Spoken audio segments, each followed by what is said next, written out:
Bienvenue dans le podcast Entrepreneur Solutionneur, épisode 32, Au cœur de l'être, partie 2 de 3. Être, quel sujet fascinant et en même temps, quel sujet challengeant. Tu trouves pas? En tout cas, moi là, ça me challenge. Et le plus drôle, c'est que tout le parcours qu'on a fait ensemble jusqu'à maintenant m'a amené à justement mieux me positionner et à découvrir qui je suis vraiment et donc à être. C'est quoi être? T'as-tu pris le temps d'y penser? T'as-tu pris le temps d'y réfléchir? Qu'est-ce que ça veut dire être? Être, là, c'est bien plus qu'exister, selon moi. C'est vivre pleinement chaque instant. T'as-tu déjà ressenti ce moment où tu te sens parfaitement aligné avec toi-même, où chaque action résonne avec ton être intérieur, où tu sais que tu es à la bonne place, tu es sur ton X, comme on dit? Ben, c'est ça, être. Être, c'est aussi reconnaître tes valeurs. Moi, je valorise le plaisir, la liberté, l'évolution et le partage. Ces valeurs-là, là, ça me guide dans mes choix, OK, dans mes décisions et dans mes actions. Ce qui fait que quand je les respecte, ben, je me sens alignée, je me sens à ma place. Je me sens être qui je suis vraiment. Et à l'inverse, évidemment, quand ces valeurs-là ne sont pas là, ne sont pas présentes ou qu'il en manque, c'est là que des fois, ça accroche. On s'accroche un peu. On est comme, il semble que ça roule tout croche, comme on dit. Être, c'est accepter enfin que l'on est aussi la personne la plus importante dans sa propre vie. Si ta vie personnelle est en désordre, OK, ben ton entreprise va forcément en souffrir. L'harmonie dans ta vie, c'est essentiel. Sûrement que vous connaissez déjà l'outil qui s'appelle la roue de la vie. La roue de la vie va avoir généralement 8 rayons où on va aller définir les sphères de notre vie, les sphères importantes de notre vie. Donc, il va souvent avoir les amitiés, la famille, l'argent, le travail, la santé, etc. Et évidemment, on peut définir c'est quoi nos sphères de vie. Mais si tu prends la roue de la vie et tu décides de voir à quel niveau sur une échelle de 10 tu te situes dans telle et telle sphère, ben c'est là, pourquoi on appelle ça la roue de la vie, c'est que si ta roue est en dents de scie, ben, elle va rouler mal ta vie. Fait que c'est là que ça devient important de se dire, OK, je mets l'emphase sur telle partie de ma vie, au détriment d'une autre partie de ma vie, la roue, elle va rouler tout croche.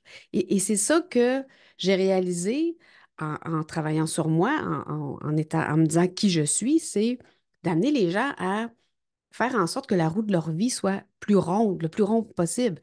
C'est pas impossible, c'est pas toujours facile, j'avoue, mais de faire en sorte qu'elle roule bien et non comme tout croche, comme s'il y avait des bosses partout. Donc, si je reviens à toi en tant que personne la plus importante dans ta propre vie, il est primordial de prendre soin de toi d'abord. OK? J'aime beaucoup faire à mes coachés l'analogie du masque à oxygène dans un avion.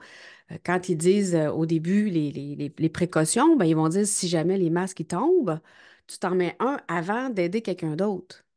Mais c'est un peu ça. Tu sais. C'est un peu ça, tu sais, de garder cette image-là, ça aide justement à dire, OK, si je veux aider les autres, ben, il faut que moi, j'aille bien en premier. Donc, en étant bien avec moi-même, je vais pouvoir offrir le meilleur aux autres. Et j'ai une petite anecdote là-dessus, justement. J'ai un client qui avait énormément de- d'objectifs, on va dire. Il y en avait vraiment beaucoup. Et il ne savait pas par où commencer. Puis à un moment donné, j'ai demandé c'est quoi qui est prioritaire. Puis je creusais la question, etc., etc. Puis à un moment donné, il a vraiment dit c'est moi le plus urgent. Et là, j'ai adoré cette réponse-là. Et à un moment donné, au cours du coaching, j'ai demandé c'est quoi le plus important? Qu'est-ce qui est le plus important pour toi? Et là, il a dit ses enfants. Je suis d'accord, les enfants sont importants, mais je l'ai ramené à lui en lui disant si tu te tues au travail, par exemple, à essayer de faire de l'argent pour faire vivre tes enfants, puis que tu tombes malade, tes enfants ne deviennent plus ce qu'il y a de plus important. Tu restes la personne la plus importante. Donc, être, c'est vivre en harmonie avec soi-même d'abord, être bien avec nous-mêmes pour par la suite pouvoir partager avec les autres. Donc, on est la personne la plus importante, c'est plate à dire, mais c'est ça, si on veut par la suite euh, offrir le meilleur aux autres. OK? Donc, oubliez pas ça.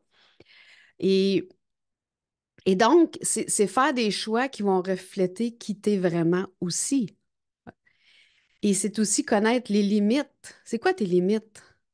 Et je dirais aussi rire de tes travers. Parce que je dis ça parce que la semaine passée, ça a été une semaine qui n'a pas été tellement facile pour moi.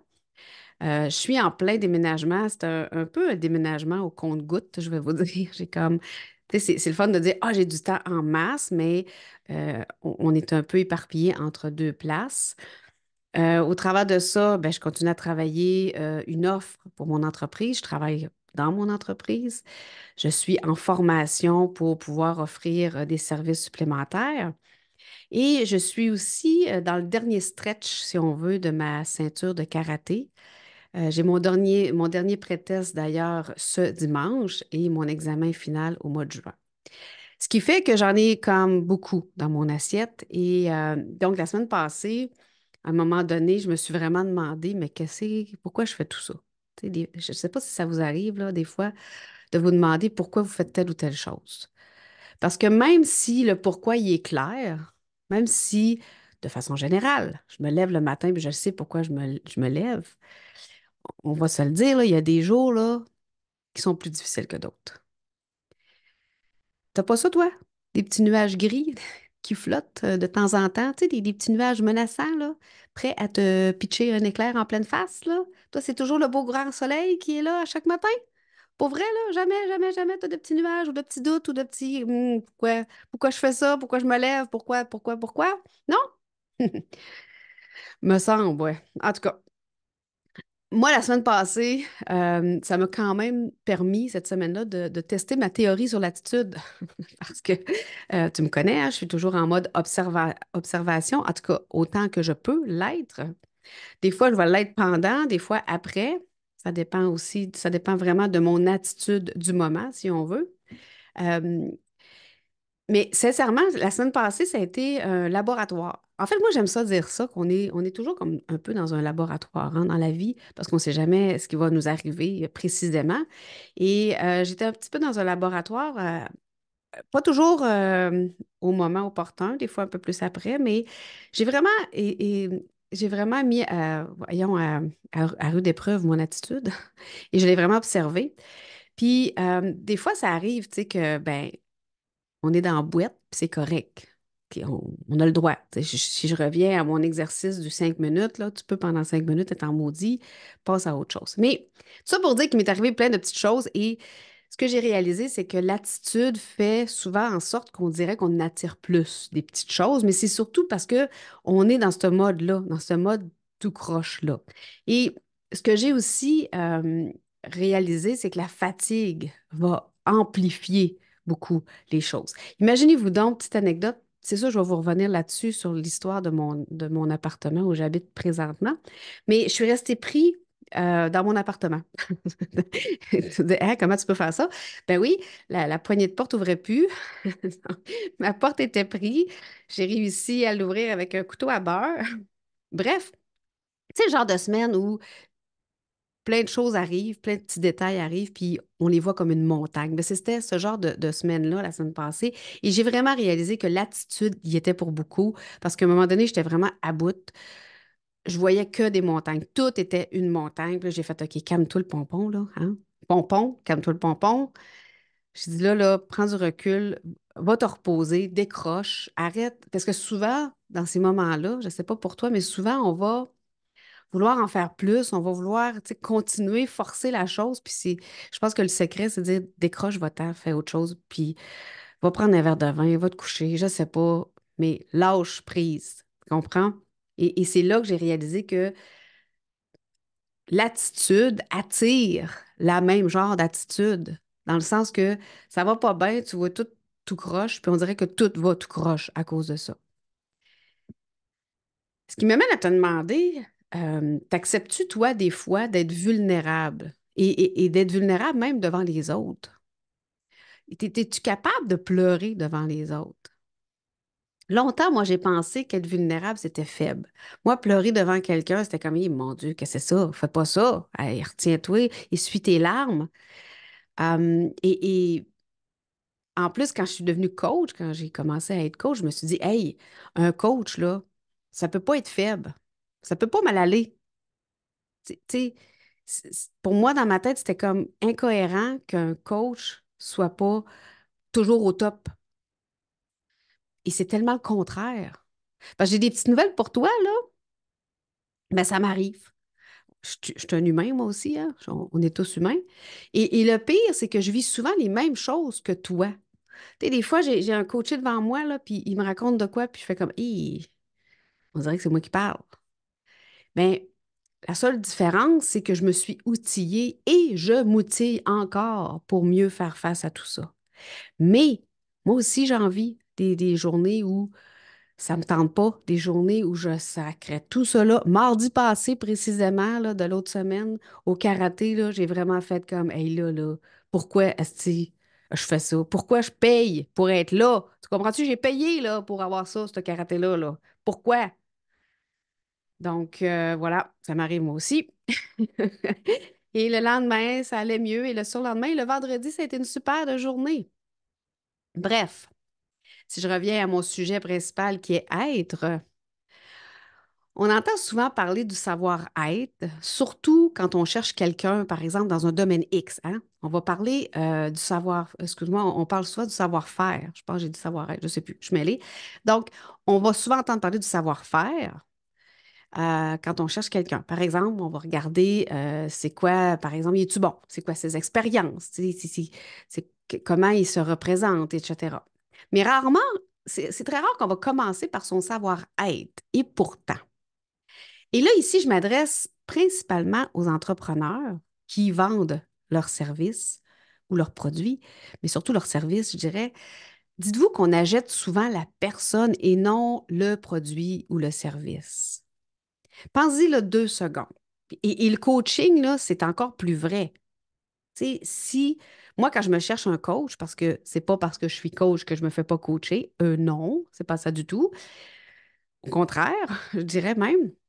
Moi, quand je cherche un coach ou quand je cherche, par exemple, je sais pas, moi, je vais dire un massothérapeute ou que je cherche, peu importe n'importe quel service dont j'ai besoin, la personne y est pour beaucoup. Tu sais, mettons, là, je prends quelqu'un qui est massothérapeute, puis la personne est bête, elle n'a pas de sourire, tu sais, elle est un peu plus sec dans ses mouvements, mais que tu arrives, c'était un peu comme, Chris, je vais pas se rebattre, tu sais. Ou, je sais pas, moi, tu vas voir un acupuncteur qui n'est pas du tout à l'écoute de ce que tu dis, ou un médecin. Bon, les médecins, là, j'avoue que ça, c'est la partie où on n'a pas trop le choix au Québec, malheureusement. Mais bon, admettons là, qu'on aurait le choix. Moi, d'ailleurs, j'ai un médecin de famille depuis très longtemps que je suis partout. Je pense qu'elle déménagerait aux îles d'Anticosti, puis je suivrais, là. Je l'adore, mais c'est surtout parce que je suis désolée pour tout le monde ici, là, mais j'ai mon médecin de famille. Mais tout ça pour dire que souvent, dans un service X, Y, Z, on va choisir la personne.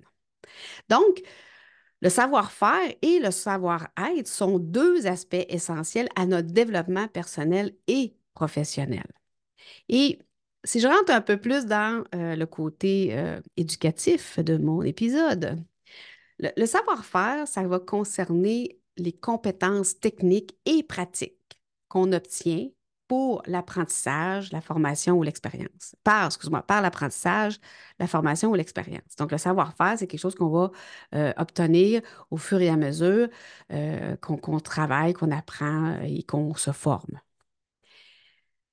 Euh, le savoir, excuse-moi, j'ai une bulle qui passe au cerveau. En fait, c'est des aptitudes spécifiques nécessaires pour accomplir une tâche ou atteindre un objectif dans un domaine particulier. Donc, ça, c'est le savoir-faire. Ça s'apprend et tout le monde a un certain savoir-faire. Ben, si je donne un exemple, quelqu'un qui programme, qui est en programmation, qui va coder, donc savoir coder, savoir parler, mettons, une autre langue, maîtriser une technique de vente, par exemple, ça, c'est tous des exemples de savoir-faire. Le savoir-être, en revanche, se réfère à nos qualités personnelles, comportementales et émotionnelles. Donc, ça englobe notre manière d'interagir avec les autres, notre attitude, notre éthique aussi, notre capacité à gérer nos émotions, notre empathie et je dirais même notre flexibilité face aux autres, face aux situations, face aux événements, peu importe. Le savoir-être, ça concerne donc notre manière d'être et de nous comporter dans différentes situations.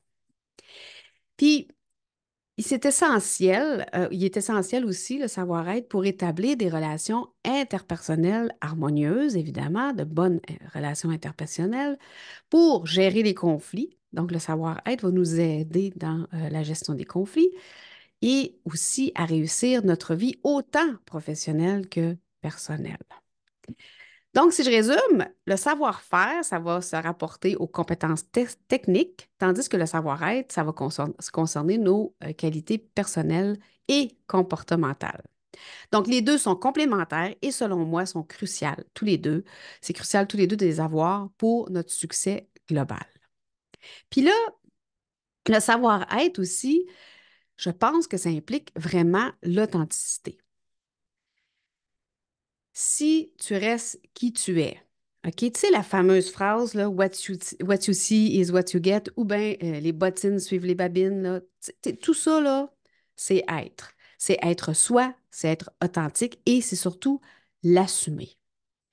Et en parlant d'authenticité, ça me rappelle une petite histoire que je vais te raconter. Ça s'est passé dans mon autre vie, dans ma vie d'employé. Donc, je travaillais pour une compagnie qui fournissait un logiciel, développait, fournissait, commercialisait, blablabla. Donc, mon rôle à moi, c'était beaucoup envers les clients. Donc, j'avais une équipe à l'interne, mais je faisais beaucoup de clientèle. Donc, j'étais là, je faisais partie du fournisseur qui allait chez le client. Et donc, je rencontrais énormément de monde. Et c'était pour moi qui est vraiment axé vers les gens. C'était un emploi très intéressant. Tu sais, vous le savez, j'étais en informatique. Les gens font comme, ah, toi, tu es en informatique. J'adorais ce travail-là parce que justement, j'étais avec les gens. Donc, tout ça pour dire que, je reviens à mon authenticité, c'est qu'à un moment donné, on a eu un client. Puis ce client-là, la façon que ça s'était passé, la vente et tout, moi, je trouvais que ça s'était pas bien passé. Et je voyais que le client n'aurait pas été satisfait. Et il s'est venu me chercher parce que, ça ne me tentait pas de gérer un client insatisfait. Ça me tentait, tu sais, dans le sens que ça ne me tentait pas d'aller, tu sais, comme, mettons, il poussait dans la gorge quelque chose qu'il ne voulait pas. Mon instinct me disait, regarde, il ne sera pas content, ce client-là. Et j'ai vraiment pris sur moi et je suis allée voir mon boss puis j'ai dit, je m'excuse, mais ce client-là, si tu le veux, prends-le, mais moi, je ne m'en occuperai pas, je ne le prendrai pas parce qu'il ne sera pas content comme client. Et j'ai donné mes arguments, j'ai expliqué pourquoi. Dans toute mon authenticité, c'est que moi, si j'étais à sa place, je ne serais pas contente. C'est comme s'il a fait à un moment donné, parce que le vendeur a bien vendu sa salade, si on veut, il a fait, OK, c'est beau, je vais y aller, mais vraiment à reculons.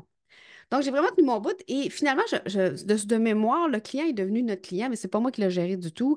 Ça s'est quand même bien passé parce que la personne qui l'a géré, pour lui, c'était comme un défi, tu sais. Mais je me souviens pas s'il est resté client ou quoi que ce soit, mais à partir de ce moment-là, j'ai fait comme, écoute, à un moment donné, là, je pense qu'on peut choisir les gens avec qui on travaille. D'ailleurs, cette personne-là, tu sais, son attitude était négative, tu sais, c'était pas agréable du tout. Et ça m'amène à penser aussi à mes clients en coaching. Tu sais, j'ai le goût de dire, je veux travailler avec des gens qui veulent se mettre en action, je veux travailler avec des gens qui ont le goût d'avoir du plaisir parce que ça fait partie de mes valeurs. Et j'ai le goût d'avoir aussi le droit, le loisir de dire, ben garde, tu ne seras pas mon client pour X, Y, Z raison, parce qu'on ne partage pas les mêmes valeurs, parce que, tu ne veux pas changer, on le voit bien. Donc, là, encore une fois, je m'adresse aux entrepreneurs, tu sais, à quel point vous êtes capable de dire, oui, je peux choisir mes clients et avoir du fun avec ces clients-là. En coaching, faut faire attention parce que des fois, on peut dire, ah, je peux aider tout le monde. Puis c'est vrai, à la limite, je pourrais aider tout le monde, mais c'est pas ça que je veux. Je veux aider des entrepreneurs, je veux aider des personnes qui ont le goût que ça change. Je veux vraiment aider la personne en arrière de tout ça, OK? À grandir et à travailler et à trouver l'harmonie dans sa vie. Euh, Puis qui a vraiment le goût de faire tu sais, des prises de conscience, là, qui est prête à faire des prises de conscience et qui a le goût d'en faire et de dire, OK, c'est bon, je comprends, je vais aller de l'avant, je vais faire ça, je vais changer, tu sais, j'ai le goût de bouger. Donc, tout ça pour dire que l'authenticité est vraiment importante dans nos choix de vie, dans nos choix de clients aussi, et avec qui aussi on s'entoure, de qui on s'entoure. Fait que tout le parcours qu'on vient de faire ensemble, là, OK, que ce soit le pourquoi, les décisions de cœur, nos Moses de saboteur, la connaissance de soi, ton ego, hein, moi c'est Pompon, toi, comment il s'appelle ton ego?